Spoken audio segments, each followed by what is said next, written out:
मतलब मेले के टेम अठ दर्शन करोगा तो भाई हो भयंकर भीड़ होती है खाटू श्याम जी मंदिर। ये सर कौन है खाटू श्याम जी? वैसे तो श्याम भगवान कृष्ण को कहा जाता है क्योंकि वो श्याम रंग के थे।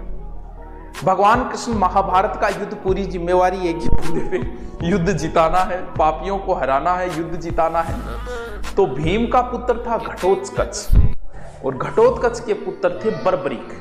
बर्बरीक नाम था इनका रियल नाम, क्योंकि बाल जो थे वो घुंघराले थे, बर्बर शेर की तरह थे, तो इसलिए नाम क्या हो गया बर्बरीक। तो बर्बरीक नाम था उनका। तो जब बर्बरीक को भी युद्ध में सब राजा महाराजा सब भाग ले रहे थे, तो बर्बरीक भी युद्ध में भाग लेने के लिए आया। तब भगवान कृष्ण को, क्योंकि बर्बरीक ने अपने गुरु को और ये वचन दे रखा था कि जो पार्टी हारेगी मैं उसकी ओर हो जाऊंगा। भगवान कृष्ण को पता चल गया, क्योंकि जब बर्बरीक आ रहा था कि योद्धा तो योद्धा ही होता है, दूर से ही दिखाई दे जाता है, उसके रंग ढंग चाल चलन अलग ही होते हैं। भगवान कृष्ण पहले ही पहुंच गए। भगवान कृष्ण को भी बर्बरीक जानता था, भगवान कृष्ण की सब इज्जत किया करते थे। तो बोले भी बर्बरीक किसकी ओर युद्ध करोगे? बोले मैंने तो वचन दे रखा है, जो हारेगा उसकी ओर युद्ध करूंगा। तो बोले अच्छा, तो मतलब पहले मान लो, और पता ही था कि कौरव हारेंगे, कृष्ण को पता ही था भगवान को। तो बोले मान ले पहले कौरव हार की ओर होंगे, ठीक है, तो उनकी ओर जाके मिलेगा। मिलते ही कौरव जीत की ओर हो जाएंगे, पांडव हार की ओर हो जाएंगे। अब बता हार की ओर कौन? बोल पांडव। तू भागकर पांडवों की ओर आके मिलेगा। फिर कौरव हार की ओर चले जाएंगे, क्योंकि तू जिसकी तरफ होगा वही जीतेगा। ऐसे तो करके लास्ट में तू एक बचेगा। अरे यार ये कैसा वचन दे दिया तूने अपने गुरु को? तो बात तो सही है। तब कहते हैं कि भगवान कृष्ण ने उनको परीक्षा भी लेनी चाहिए कि मैं किसी को बचा सकता हूं कि नहीं। बोले इस पेड़ को छेद करके दिखा। 3 तीरों वाले बोलते, कभी 3 तीर देखे हैं? वो खाटू श्याम जी के, इन्हीं के श्याम जी के हैं वो 3 तीरों वाले। 3 ही तीर थे, वो तीसरे की तो कभी जरूरत ही कौन पड़ेगी। तो बोले इस पेड़ के सारे पत्तों को बीन के दिखा।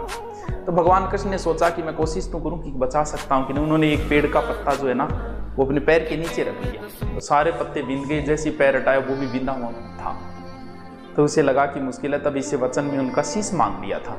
तब उनकी इच्छा थी श्याम जी की कि मैं युद्ध देखना चाहता हूं। तब कहते हैं कि ऊंचे जगह पे उनके सर को रखवाया गया और उन्होंने पूरा युद्ध देखा था। और युद्ध के बाद जब सारे पांडव आए थे, सच्चाई श्याम जी ने ही बताई थी, तो पांडव बड़े घमंड के अंदर थे। अर्जुन बोले मैं बिन सल्टा दी, और कर्ण ने सल्टा दी, और जयद्रथ ने सल्टा दी, और भीम के मैं सोसवान सल्टा दिया। तब भीष्म को मैंने सैया पे सुला दिया, द्रोण को, और घमंड हो रहे हो। तब कहा कि बताइए युद्ध में सबसे वीर कौन लगा आपको? श्याम जी से पूछ लिया पांडवों ने, क्योंकि उनको तो अपने पे घमंड था कि हमने युद्ध जीता है। बोले क्यों बावड़ी बात करो, मैंने युद्ध दिव्य दृष्टि से देखा है, और इस दिव्य दृष्टि में सब जगह भगवान कृष्ण का ही सुदर्शन चल रहा था, तुम कुछ नहीं कर रहे थे। तो युद्ध जो है वो कृष्ण ने जीता था, कृष्ण ने जिताया था भगवान ने युद्ध। तो कहते हैं कि वही श्याम जी जो है उनका शीश का आता है, वही श्याम जी पूजे जाते हैं। तब भगवान कृष्ण ने कहा कि तुम कलयुग में मेरे नाम से पूजे जाओगे। तो वो भीम के पुत्र है, घटोत्कच के पुत्र बर्बरीक, जो वर्तमान में श्याम कहते हैं कि हारे का सहारा बाबा श्याम हमारा। और हम तो कभी जीत के लिए खेले ही नहीं, जब से सुना है कि तू हारने वाले के साथ रहता है। चलिए ठीक है, खाटू श्याम जी मंदिर बहुत फेमस है टाबरो। जब भी थान मौको मिले तो खाटू श्याम जी गए एक बार जाइए। वैसे तो शीश की पूजा होती है, या इसका निर्माण अभय सिंह नाम के व्यक्ति थे, ये भीम के पुत्र थे। हारे का सारा फाल्गुन शुक्ल शायद एकादशी है, फाल्गुन शुक्ल एकादशी को यहाँ मेला, एकादशी और द्वादशी को मेला भरता है, फाल्गुन शुक्ल एकादशी। ठीक है।